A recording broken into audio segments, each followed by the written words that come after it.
Florence, bonjour. Bonjour. Donc, écoutez, je vous ai demandé de façon un peu improvisée de venir témoigner. Donc, vous n'avez pas encore, comme mon interview précédente, 1000 salariés. Ah non. Mais bon, pourquoi pas, hein. Donc, alors, ce qui m'a intéressée, c'est justement que vous avez fait les choses, de façon peut-être un peu atypique. Et surtout, j'ai pensé que vous pouviez faire passer un certain nombre de messages à beaucoup de femmes là qui parfois hésitent à passer à l'action, ont peur d'y aller. Voilà. Alors, expliquez-nous déjà. Donc, vous avez travaillé dans des grandes entreprises. Donc, alors, vous étiez dans conseil. Mm-hmm. J'ai travaillé 10 ans dans le conseil en communication et en stratégie. J'ai travaillé auprès de députés, auprès d'associations et auprès de grands groupes. Et sur les dernières années, je m'étais spécialisée dans l'accompagnement en responsabilité sociale et environnementale, enfin toutes les stratégies de développement durable, qui est le sujet qui me tient à cœur et qui me passionne. Voilà.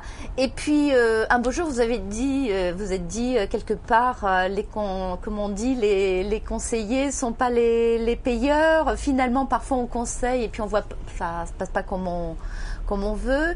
Et vous avez quelque part, vous aviez un projet qui vous trottait par la tête avec des associés, parce que je crois que c'est ça aussi la particularité. Ce qui m'intéressait, c'est que vous l'avez fait avec 2 associés hommes. Ouais. Et vous trouvez ça très bien. Ouais. Alors, donc déjà expliquez-nous qu'est-ce qui vous a poussé alors à quelque part à négocier votre départ pour sortir, justement, innover un produit, parce que vous n'êtes plus du tout dans le conseil, donc vous avez innové le produit qui est derrière nous. Et donc, alors comment ça s'est fait ? Alors, la première chose, c'est que j'ai rencontré mes associés il y a plusieurs années dans le cadre du travail. Donc, on s'est rencontrés en travaillant ensemble. On a beaucoup aimé travailler ensemble. Moi, j'ai pas eu une expérience aussi positive après, même si je rencontrais plein de gens formidables. Et on s'est régulièrement dit qu'on aimerait créer quelque chose ensemble, d'être autonome, d'être indépendant. On a eu plusieurs idées qu'on n'a pas retenues. On avait une certitude, c'est évidemment qu'on voulait pas être dans le conseil, puisqu'on voulait faire quelque chose de plus concret et être les seuls maîtres à bord. Et puis on a tous les 3 travaillé plus ou moins sur différents sujets autour de l'eau, autour des déchets et de l'environnement. Et puis en discutant ensemble, on s'est dit qu'il y avait quelque chose à proposer pour remplacer les gobelets jetables en entreprise, qui sont une source de déchets énorme. Ouais. Quand on compte à la fin, c'est 2 milliards par an pour l'eau et 2 milliards pour le café, mais 2 milliards juste pour l'eau, qui sont pas du tout recyclés et qui sont quelque chose d'assez symbolique en fait, puisque on s'en sert tous les jours. On en jette 2 à 3 par jour, et c'est quand même un outil de sensibilisation. Au-delà de l'économie de déchets, c'est aussi un moyen de sensibiliser à d'autres gestes un peu absurdes d'utilisation de jetables et de déchets générés un peu inutilement.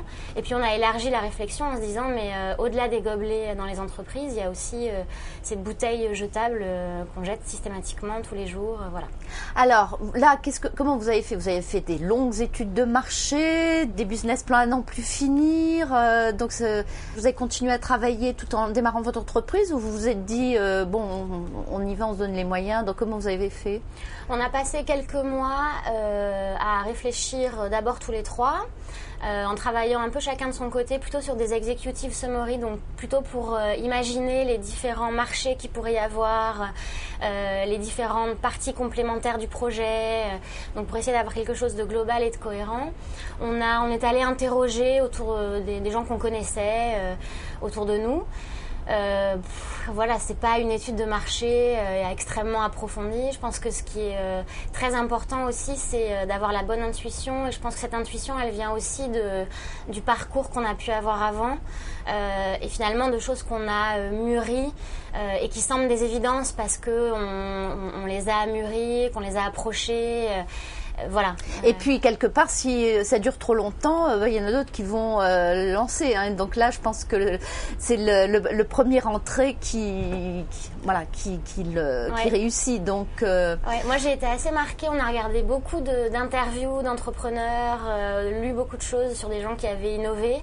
Et à chaque fois, la leçon, c'est si vous êtes parfaitement sûr de vous au moment où vous vous lancez, c'est que c'est trop tard. C'est trop tard. Et je suis entièrement d'accord. Et je pense qu'effectivement, c'est un message important à faire passer aux femmes, parce que c'est vrai qu'on est perfectionniste. On est très perfectionniste et surtout, on a envie de parfaitement tout maîtriser au moment de se lancer. C'est quelque chose qui est peut-être moins vrai pour les hommes, en tout cas pour les deux avec lesquels je travaille. Et vous trouvez que c'est une force finalement qui vous... est-ce que déjà vous l'auriez fait toute seule ? Je ne pense pas, parce que ça aurait été beaucoup trop lourd à faire toute seule, et parce que je pense que le facteur confiance dans les deux personnes avec qui je l'ai monté est important. Et je pense aussi que le projet, dans ses différentes composantes, regroupe nos personnalités et nos compétences. Et je trouve qu'au-delà même de la complémentarité de compétences, ce qui est le plus important, c'est la complémentarité de personnalité. Je trouve qu'il y en a un qui est un excellent gestionnaire, visionnaire, capable de prendre des décisions très vite. Il y en a un qui est dans l'action immédiatement, c'est-à-dire que dès qu'on a une idée, il est déjà au téléphone avec 5 personnes. Que moi, je suis plutôt dans l'accumulation d'idées, la vision, la communication. Voilà, et que c'est du coup 3 personnalités qui se complètent très bien. Et qui font que ça avance plus vite. Ouais. Alors, c'est vrai que vous êtes une jeune entreprise, mais si je vous ai interviewé, parce que d'habitude, j'interviewe des femmes qui ont un certain nombre de salariés, qui ont déjà un certain nombre d'années des entreprises avec une certaine ancienneté. Mais c'est parce que j'ai trouvé intéressant ce que vous m'avez dit, parce que la preuve que, en fait, femme et entrepreneur, on pourrait penser qu'il y a un côté féministe. Mais le féminisme, c'est pas la guerre des sexes quand parfois on essaie vous savez, comme on caricature. Ouais. Et c'est justement de mettre en avant que la diversité, la mixité, c'est une richesse et que les femmes ont leur qualité, les hommes ont leur qualité. Et ce qui est intelligent, c'est d'utiliser ça à chacun dans son domaine, et ça fait des équipes qui marchent.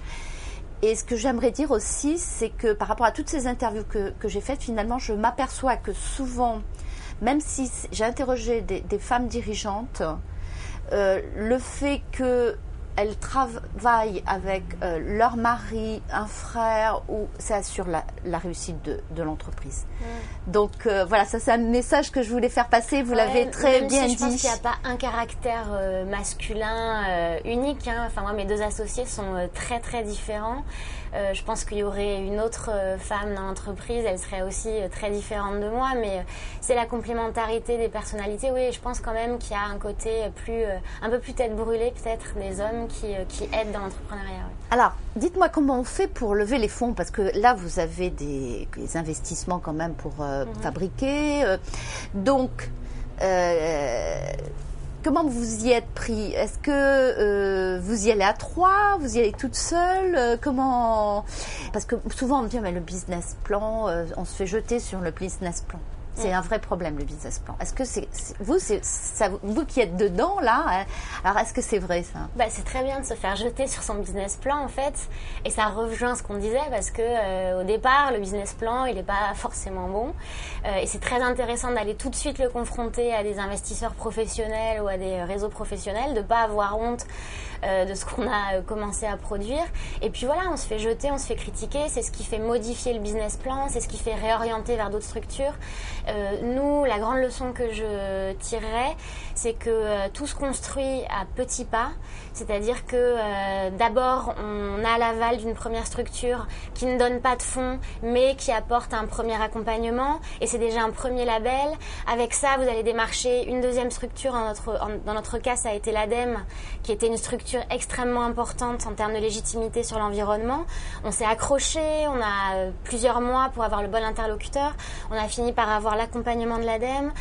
Ça nous a permis d'être plus légitimes et crédibles pour aller ensuite chercher une autre subvention, et ensuite quand on est revenu auprès d'autres investisseurs, d'avoir accumulé plusieurs niveaux de garantie, de labels, de crédibilité qui font qu'ils nous écoutent autrement. Et puis je trouve que là, à partir du moment où on a rentré le premier client, puis le second, c'est pareil, c'est autant de crédibilité, la banque ne nous parle plus de la même manière, voilà. Donc alors il faut vraiment, là le message c'est de dire, faut pas s'arrêter été la première fois qu'on vous jette sur... on s'est fait jeter pendant des mois. Et puis surtout, il ne faut pas écouter tous ces oiseaux de mauvaise augure qui, je suppose que vous avez dû en avoir là quand vous avez quitté votre bonne place pour vous lancer dans cette aventure. Ça n'a pas dû manquer. Je pense qu'il y a plein de gens qui ont peur, mais je pense qu'aussi il y a plein de gens peut-être qui rêveraient de le faire et qui se trouvent des bonnes excuses pour pas le faire et qui du coup vous renvoient ça dans la figure en vous disant mais est-ce que tu as bien réfléchi, etc.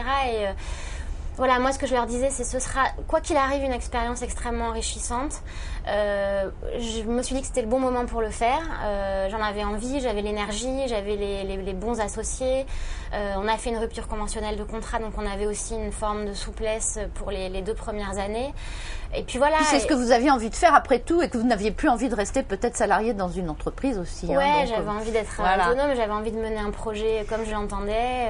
Bien, écoutez Florence, franchement, bravo. Donc ça fait plaisir parce que vous êtes jeune, vous avez de l'ambition, voilà. Donc c'est un bon exemple. Et c'est pas la crise qui vous fait peur, et c'est pas les businessmen non plus.